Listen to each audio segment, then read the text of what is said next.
physical health in the future and where they felt their education in the future. And then we wrote them on, and they wrote them in Khmer, which is Cambodian language. And then we made kites, and to watch these little guys make kites, because some of them we found out were from kite making areas, so they felt like they were home, and it was an amazing process. And then this is the best, Lorraine. You're going to love this. So then we went outside to run around, and didn't the wind come up and blow for an hour? So they got to fly their kites.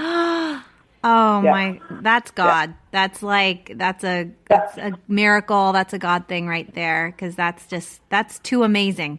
You stuck with your gut. Magic. It was like pure magic. You stuck with your gut. You made kites, and then you got the wind for your kites. How beautiful. What a gift. What a gift. What a blessing. Oh my goodness. It's almost like I'm giving you hope, yes, here's some hope. Life can change. It's like a straight, just a straight gift. Wow, that gives me goosebumps. And that is... Yeah, we just have trust, yeah. That is heavy work you're doing, Zoe, like working with, especially these younger children that are coming from this kind of life of, being... sex trade victims, and it's just horrific. How do you deal with that? That's like for you, because you're one of the most positive, cheery people I've ever met. I mean, consistently. Thank you. At one point, because I also adopted and raised 4 older children at older ages, and people used to ask, like, "Oh, I'm saving the world." But I realized I don't have an inclination of saving the world. I just don't see myself as separate from it. So, so being with the boys flying a kite was exactly perfect for what it meant. Like I got probably as much out of it, if not more, than they did. So it was, it's for me. That's what I've come up to this year, is that there's no part of me who wants to save the world. I just don't understand being separate from it. God. So I do what I can, and I just get bonuses, man. That's amazing. And I also want to mention that you're 63.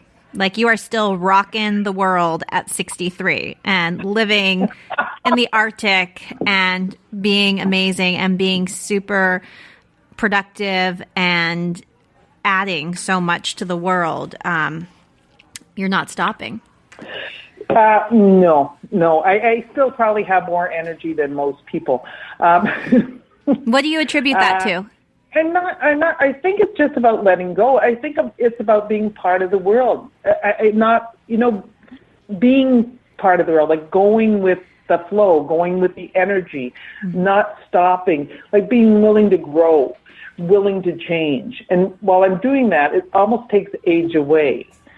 I didn't go to university till I was 40. Wow. And the students there said, "Oh, don't ask Zoe that question. She doesn't see any black and white. She's just all gray." Okay. Yes. So I think that's, So I think and you're very intuitive. You're a very intuitive person. Thank you. Yeah. Going with the flow, trusting your gut for sure. And your outlook on life. Being a part of it, being one of a whole, not separate from it. Absolutely. That's pretty insightful. I think that's, I'm going to have to do more work on that one. Just to be really clear of being, just being in the flow, like being in the, the zeitgeist, or in the juice of life. Yeah.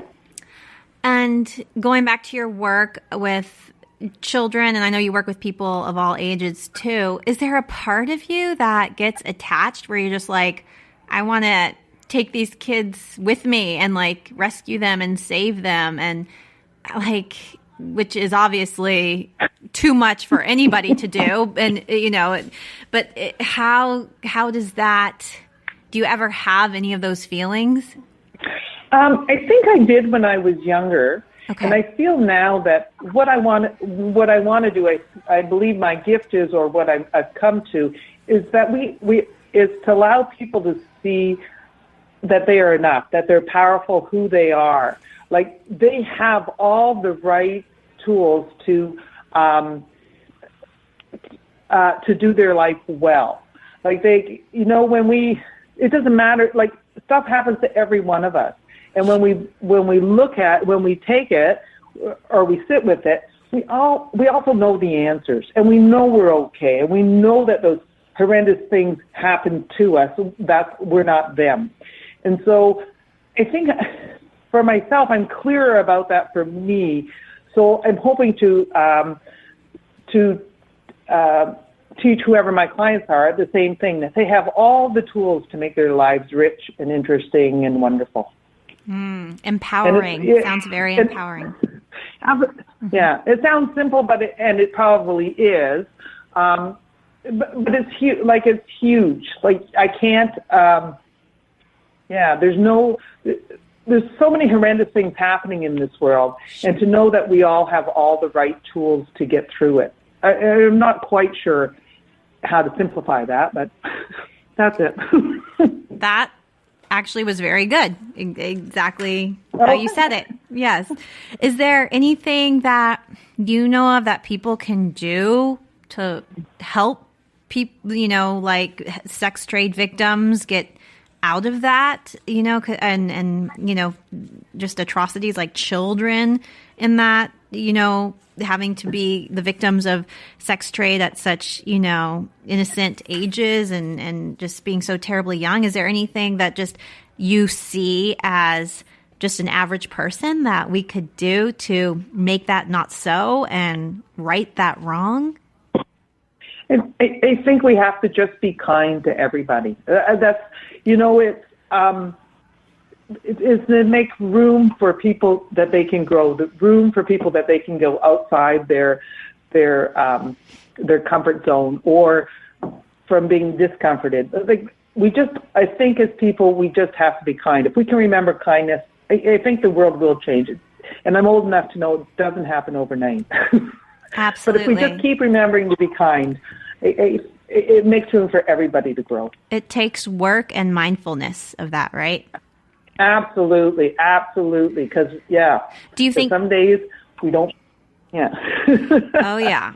Do you think talking about these topics that are really hard and agonizing to talk about, how should I say this, takes the power of keeping it like something that we don't want to talk about and don't want to,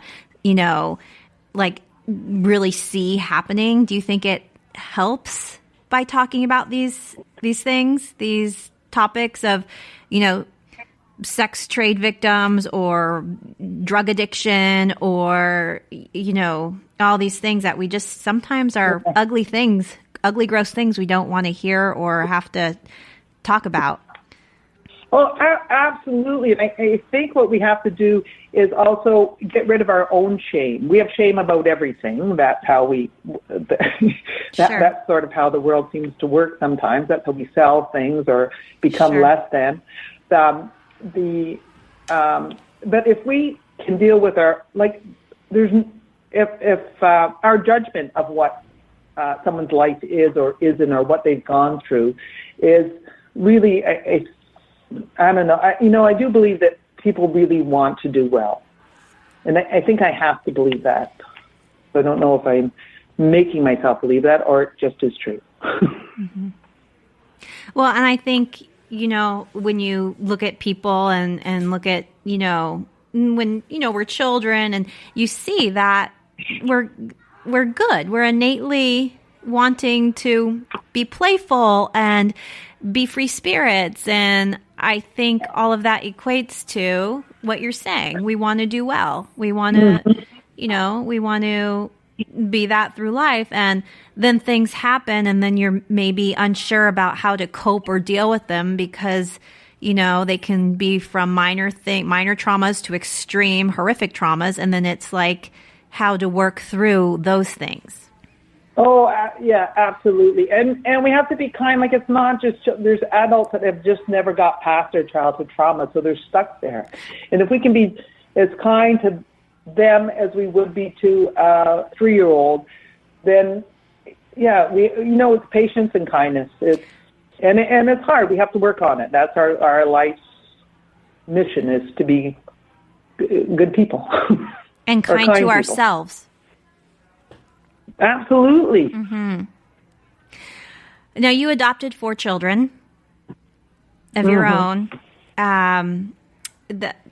Tell us about that. They were older children. You decided to take that on. What possessed you? That's a big decision, and that's a big decision for somebody that changes lives, their lives, your life, everything. And how did you do that? And did you adopt them all at once, or did you adopt them, consecutively? How was the years apart, spacing of adopting them? Okay. Well, the first 2 were brother-sister. Okay. And then a few years later, the next 2 are brother-sister team. Okay. Yeah. God bless you. Actually, it happened. Yeah, it was back in the day when I ran this crazy funky restaurant, anyway. How fun! Did you cook? Did you cook there too? I did the baking. Oh, look at you! Yeah, all these lives. Yeah. How cool! Yeah. That's a whole nother interview, Zoe. Yeah.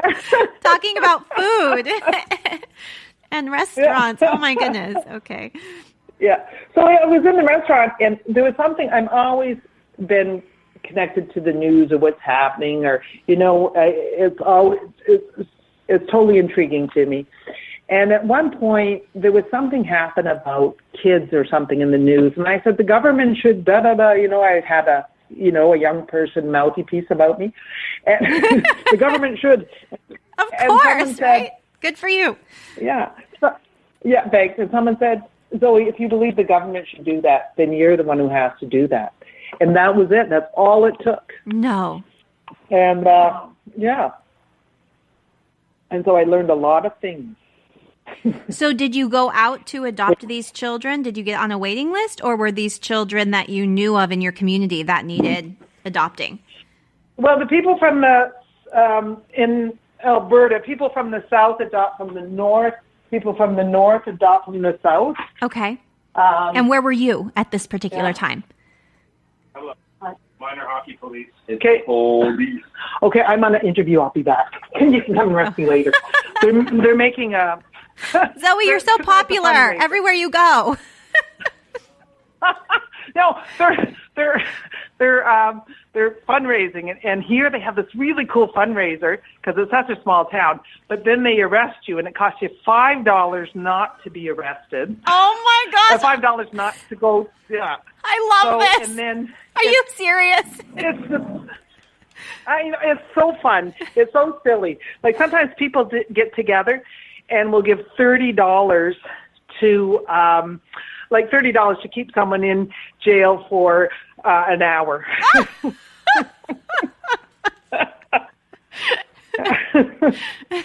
if they want them in there for the whole day.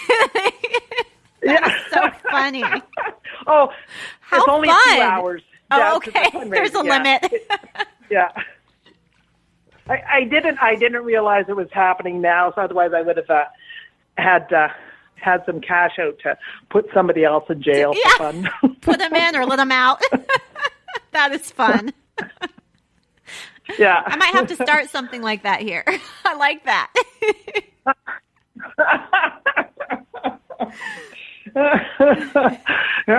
Yeah, but the traffic would be huge there. Hey? Oh, forget it. Just getting to jail. Yeah. Yeah. It would lose its appeal. Yeah. Here they skidoo you back and forth. Oh, see, that's fun. Yeah. So tell us about these now I have children. A reason why I wasn't arrested. Yay! Oh, good for you. You got out of jail. No one would arrest you. Yeah. So you're working in the restaurant, and you realize you're